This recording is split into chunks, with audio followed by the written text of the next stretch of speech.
channel, and today I'm going to be talking about differentiation, and we're going to be doing some problems. Creates the BlackPenRedPen and its 100 derivatives problems, because that's what we're going to be doing today. So we're going to be discussing about the first 5 to 6 to 7 problems. So let's begin. So we're going to have the first one, which is the derivative of ax squared plus bx plus c.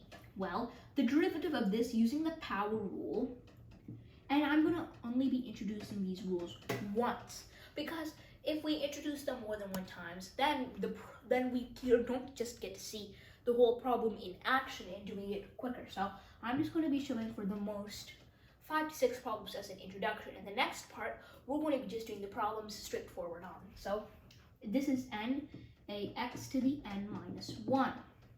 Okay, if we use this in the sum rule, this will just be take the derivative of, say, this plus this. This is the same as taking the derivative of this plus this, and then just adding them up. So that's essentially the sum rule. And if we use these both rules in action, what we can get is 2ax plus b, where c is a constant and a and b are coefficients, which are also constants. So this is going to be a. That's going to be your answer if you look up the sheet. The next problem we're going to have is the derivative of sine of x over 1 plus cosine of x. So let's do this. Sine of x over 1 plus cosine of x. We can use the quotient rule. Well, this is just u v prime minus u prime v all over, we can just write u squared. So let's do this in action. So we're going to have 1 plus cosine of x times cosine of x, and then we're going to have minus sine of x, and if we do this and we distribute, we'll just get cosine of x plus cosine squared of x plus sine squared of x. And what do we notice? This is a trig identity in which this adds up to 1. That's great. So we'll just get cosine of x plus 1 all over the denominator squared. So this is just 1 plus cosine of x squared. And this just cancel out with one of them. So this will just be 1. So in total we'll get 1 over 1 plus cosine x as our answer. Okay, so the answer to this one is B, 1 over 1 plus cosine of x on the sheet. And if you want to look at the sheet, please go to BlackPenRedPen.com. So now that we have done this great problem, let us do another problem. So the next problem is the exact same opposite. So it is the derivative of 1 plus cosine of x divided by sine of x. So we're going to go 1 plus cosine of x over sine of x. So to solve this problem, well, we use algebra first. This will just be 1 over sine of x plus 1 over plus not 1 over plus cosine x over sine of x. And we're going to take the derivative of this. Now, when we do take the derivative, we have to simplify these first. So this will just be cosecant x. This will be cotangent of x. Now we have to take the derivative. Well, the derivative of cosecant of x is minus cosecant x cotangent of x plus the derivative of cotangent is just minus cosecant squared x, so it's going to be minus cosecant squared x. So this will be our answer, and the answer choice is minus cosecant x plus not minus cosecant x, cotangent x minus cosecant squared of x. That's C, and this will be our answer. So as you see, we have just got an answer, and you can see that there's big differences between when we look at when we look at the exact same opposite. The denominator becomes the numerator, and the numerator becomes the denominator. There's a big difference. Then next, what we're going to have is the derivative of the square of the square root of 3x plus 1. So lots of people are just going to attempt this first, and that is the first step of doing the problem. This is 3x plus 1 raised to the 1/2. Well, use nax to the power of n, so it's going to be nax to the power of n minus 1. Use that rule, which is the power rule. Well, we'll just get 1/2 3x plus 1, and then we're going to make it minus 1/2, and then we can make this into 1/2 square root of 3x plus 1. That's what this whole expression tells us. And that lots of people think this will be the answer, but it's not, because we have to take using the chain rule. So the chain rule, a new rule, if we have a function, so say f of x, and then we have n f of, well, this is just going to be f of g of x. What we're going to do when we differentiate this is essentially we're going to get f prime of g of x times g prime of x. So this is essentially the rule. We use that rule, so we have to multiply by the inside derivative. What's the inside derivative? Well, that's just 3. So you multiply by 3, since 3x plus 1, well, the derivative of that using the sum rule is 3, and 1 is going to become 0. So 3x, the derivative of that is 3. So we'll get 3/2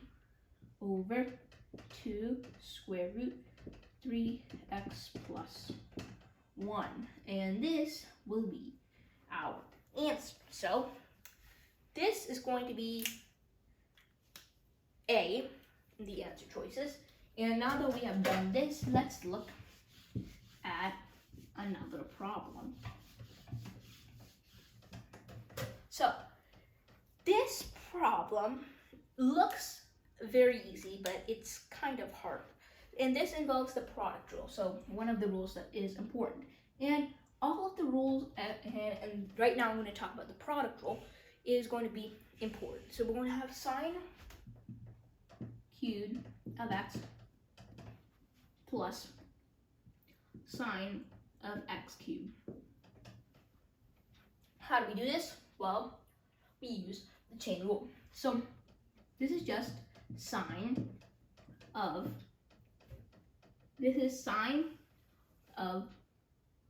x, all of this cubed, and this is going to be plus sine of x cubed. So we're not going to be using the product rule for this, but we're going to be using the chain rule or chain rule. So this is just going to be 3 times sine of x. This is going to be squared times the inside derivative, which is cosine of x. And now we're going to add it with cosine of x cubed, since that's the derivative of sine of x cubed, and multiply by the derivative of the inside. Well, that's 3x squared. So essentially, if we do this, we can just simplify this to become 3 sine squared of x. So 3 sine squared of x cosine of x plus 3x squared cosine of x cubed, and this will be our answer. So if we look at the answer choices, we're going to have 3 sine squared of x, and 3 sine squared of x cosine of x plus 3x over cosine of x cubed, and this is going to be b. When we look at the answer choices. So we've done problem 1, problem 2, problem 3, problem 4, problem 5, and our next problem is problem 6. So we still haven't done the product rule. So we can just use the example for the product rule. Well, not right at this moment. So we're going to have the derivative of 1 over x raised to the power 4. So let's do this.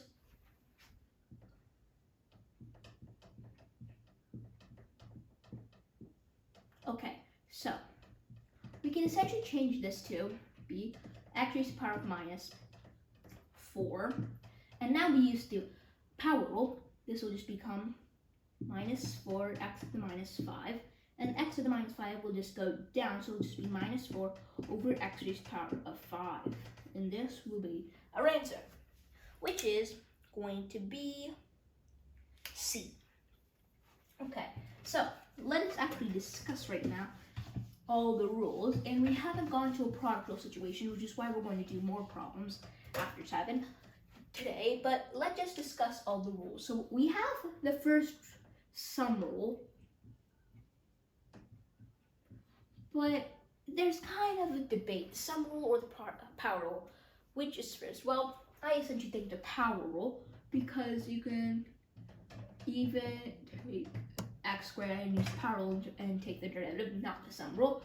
Then after that, you can take the second, it's going to be the chain rule. Then the product rule.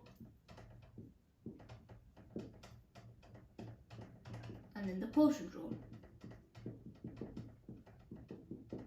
So we already done the power, sum, chain, and quotient. The product rule, I will illustrate an example over here. So say we have sine of x, and this is not in the sheet, and cosine of x. If we do use the product rule, this is going to be u v prime plus u prime v. And the quotient rule, it was, so this is product, and if we look at quotient, this is going to be u v prime minus u prime v over u squared. So there is a little difference compared to the quotient rule, but we can essentially just do this. So let's say sine of x is u, cosine of x is v. So this will just be sine x times minus sine of x plus then u prime. Well, that is just my cosine of x times cosine of x. So it's just going to be minus sine squared of x and then plus cosine squared of x. So we're going to get this essentially. And so what happens if we do sine of x, cosine of x, sine of x times cosine of x? But what happens if we do u prime v plus uv prime first? Well, that'll just be cosine squared of x minus sine squared of x. So this essentially is just become cosine squared of x minus sine squared of x. This will be our answer for this. So this is essentially the product rule. So we covered the product rule now, and we can now continue on.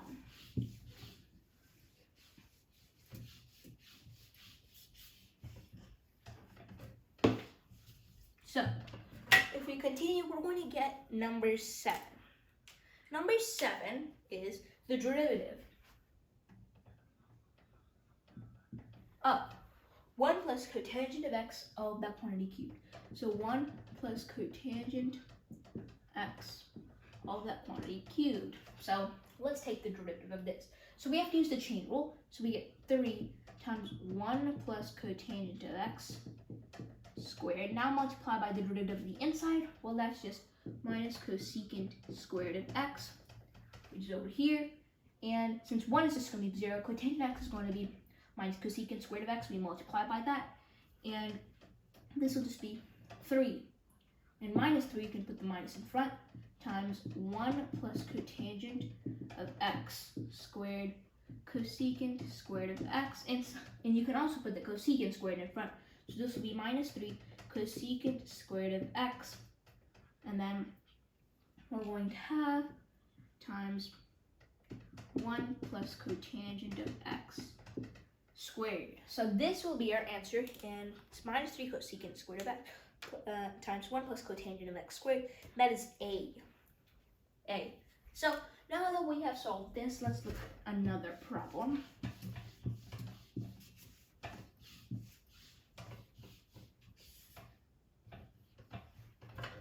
The next problem is the derivative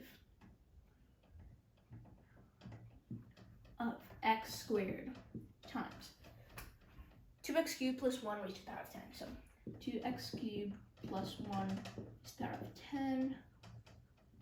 Okay, so we use the chain rule and the product rule here. So here's a good example of the product rule. So these are products. So if we just do that, so this is going to be x squared times the derivative of that. Well, the derivative of that involves the chain rule. So it's 2x cubed plus 1.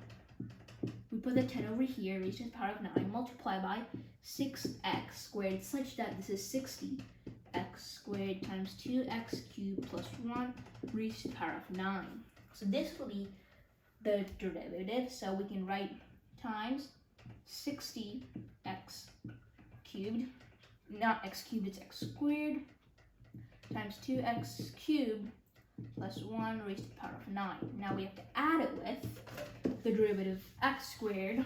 Well, that's 2x multiplied by just regular that. So that'll just be, so we just add it over here. So we'll get 2x times 2x cubed plus 1 raised to the power of 10. So we can simplify that to get 60x raised to the power of 4 times 2x cubed plus 1 raised to the power of 9 plus 2x times 2x cubed plus 1 raised to the power of 10. So we can factor out two things over here, a 2x and a 2x plus 1 raised to the power of 9. If we do,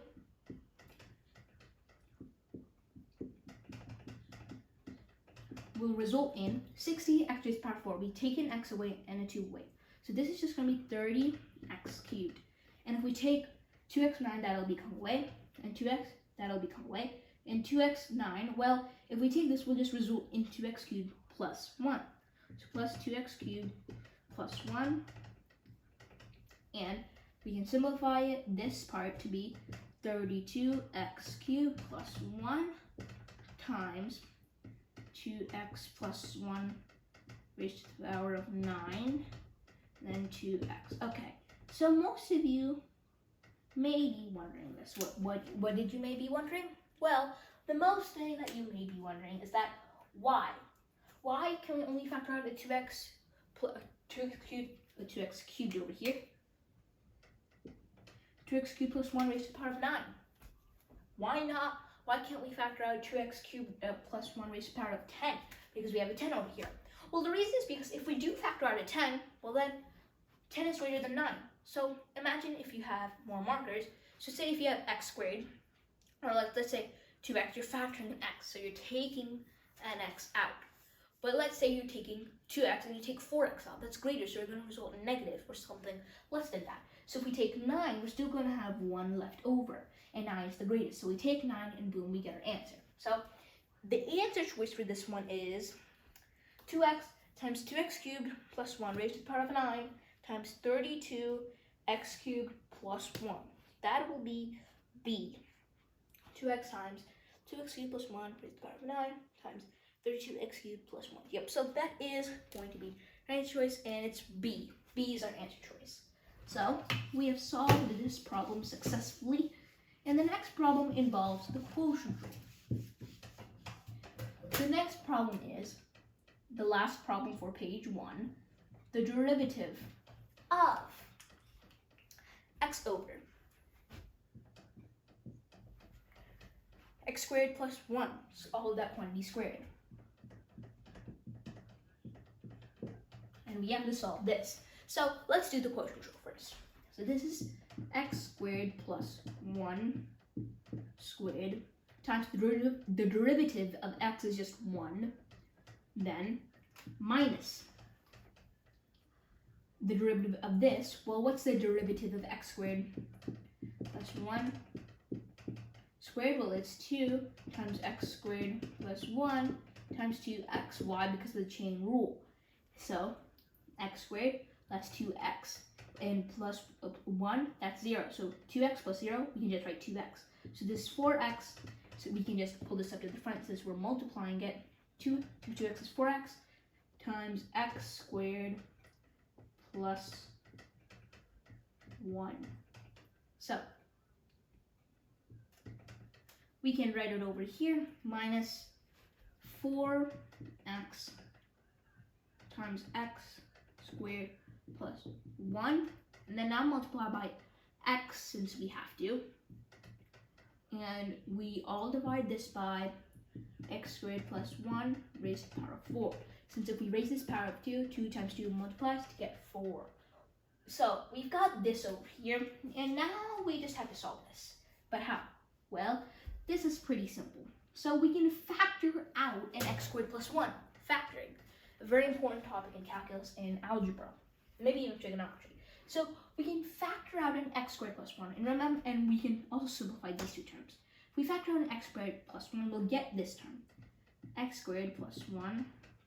So we can erase this work over here. So factor out an x squared and combine those two terms. So we get x squared plus 1. We factored it out. And now, once we factor it out, we're going to get x squared plus 1 minus 4x squared all over x squared plus 1 raised to the power of 4. Well, these and one of this cancels out to become a 3. So we'll get x squared plus 1 minus 4x squared over x squared plus 1 raised to the power of 3. And we are done, but we can simplify. So x minus 4x, x squared minus 4x squared, well, that's just minus 3x squared over x squared plus 1 cubed. And remember, we have to add the 1 on the top. So if we write this over here, we'll get minus 3x squared plus 1 all over x squared plus 1 cubed. And this will be our answer. And it's answer choice number C on the sheet. So we finished our first page, and we're going to be doing the next 4 problems. So till we're going to be solving problem 13, and after that, part 1 is done. So let's do it.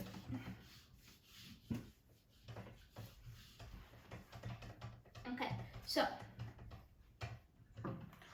we're going to have the derivative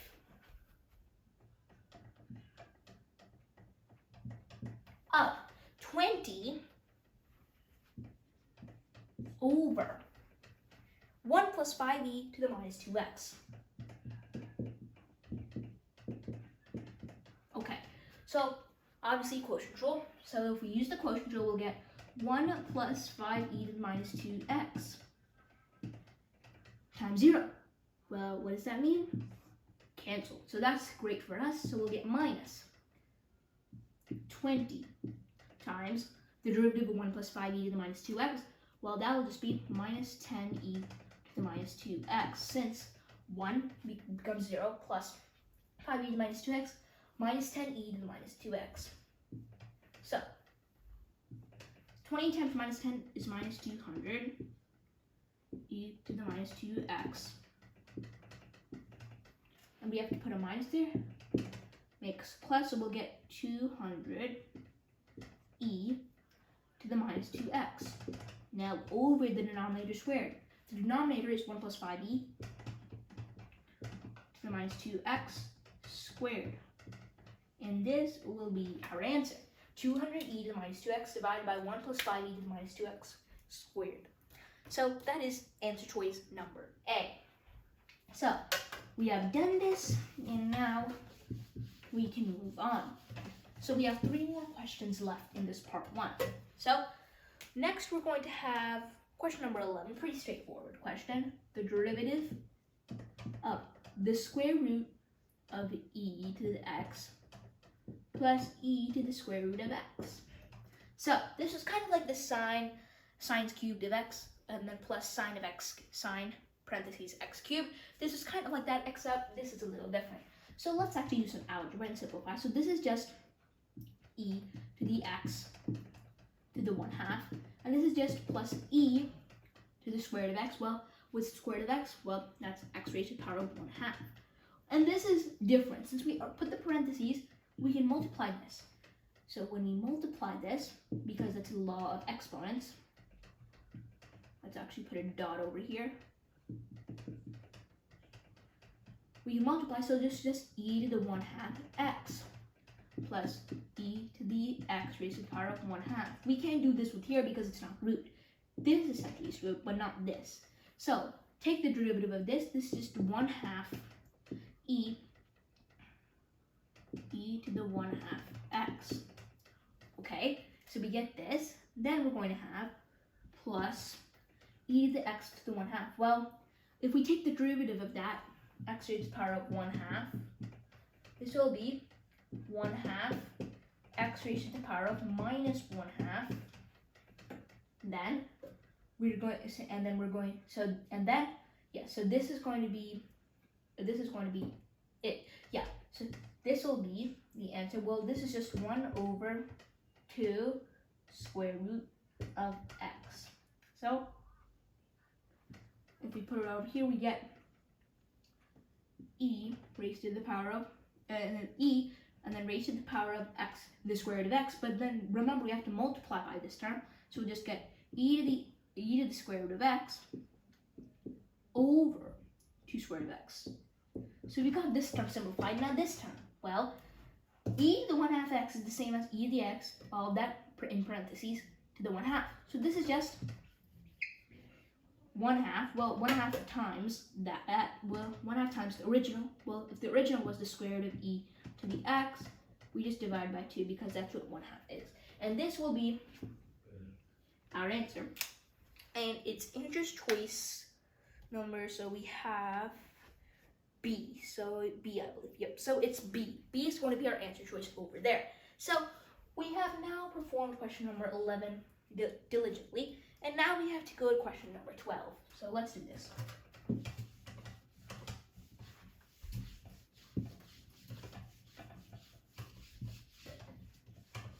Okay, so we have the derivative of secant cubed of 2x. So after this question, we have one more question, and part 1 is simple. So secant 2x, and we have a cubed over here. So let us solve this. So this is essentially just secant, and remember the derivative of sine, secant of 2x cubed. So let's use the chain rule and the power rule to get 3 times secant of 2 and secant of 2x squared, and multiply by the derivative of secant. Well, that's just secant of 2x times tangent of 2x. And then essentially, we have to do one more thing. We have to multiply by 2. Why? Why do we have to multiply by 2? Well, we take the derivative of the inside. Now that we've taken the derivative inside, we have to multiply by the inside of the inside, too. Once we multiply, we can just multiply these two together to get 6 in front. And then we'll get secant. So if we write right over here, 6 secant squared of 2x. And then the secant of 2x and the secant of 2x combine to get secant cubed of 2x tangent of 2x. And this will be our answer. So if we look at this, 6 secant cubed of 2x times tangent of 2x, and that is C. C will be our answer. Okay, so we have done C, and we can move on to another one. So the next question is essentially a long question, number 13. And in this question, we're going to end. This is a pretty long question, so you could challenge your friends on this. The derivative of 1/2 secant x tangent of x plus 1/2 ln of secant of x plus tangent of x. So we have to solve this. So let's work first by this part. So let's take using the product rule. This is just this times this. So 1/2. So if we use the product rule, well, first we'll just write 1/2 secant of x times secant squared of x, since the derivative of tangent of x is secant squared x here. And then we're going to, after this, we're going to add it with we're going to take the derivative of 1/2 secant x. Well, secant x is just going to be 1/2 secant x tangent x, and then multiply by tangent x, and essentially we'll get tangent squared of x. And how do you get tangent squared of x? Well, because the derivative of secant is secant x tangent of x. Then times tangent of x, the original, we'll get 1/2 secant x tangent of squared of x. So we've got our first term almost fully simplified. Since this is multiplied, we can combine these powers to get 1/2 secant cubed of x plus 1/2 secant of x tangent squared of x. So we've got this. So let's put a star just to remark that we have solved the first line, taking the derivative. Now the second. Well, we have 1/2 and the ln of secant x plus tangent of x. So, well, ln means we have 1 over something. So secant x plus tangent of x. And what this means, this only works if we have x on the bottom. Well, we do have x, but we have to multiply by the derivative. So what's the derivative of secant x plus tangent of x? Well, this is just going to be secant x tangent x plus secant squared of x. So this is the derivative, and if we have secant x plus tangent of x. So this whole expression just means this. Simple. Now, we have the 1/2. Now, essentially, using the commutative property, we can just add this together. So simply, and let's factor out a 1/2. If we do factor out a 1/2, we'll get 1/2. We can factor out a secant because we have so much secants. We have secant here, we have secant there, we have secant there. So we have secant in every term, so we can factor it out diligently. So secant of x, and let's go from backwards. If we factor out a secant, 1/2 secant, we'll just get tangent squared of x. Since we factored out a secant and a 1/2, we'll just get secant squared. So plus secant squared of x. Then after that, we're going to add, and if we take a secant from this side, and we get the 1/2, so all the 1/2s cancel, and the secants, and then, so the secants can cancel because we have a secant here, this will cancel, and this will just become a 1. So we'll just get tangent of x plus secant of x. Well, what happens? Secant x plus tangent of x, this whole term becomes to 1. So this will just become 1. Now, easy peasy, tan squared x plus 1. What's that? Secant squared x. So we get secant squared x plus secant squared x multiplied by 1/2 secant of x. Well, add these two to get 2 secant squared of x times 1/2 secant of x. And so if we write it over here, we'll get 1/2 secant of x times, we'll get 2 secant squared of x.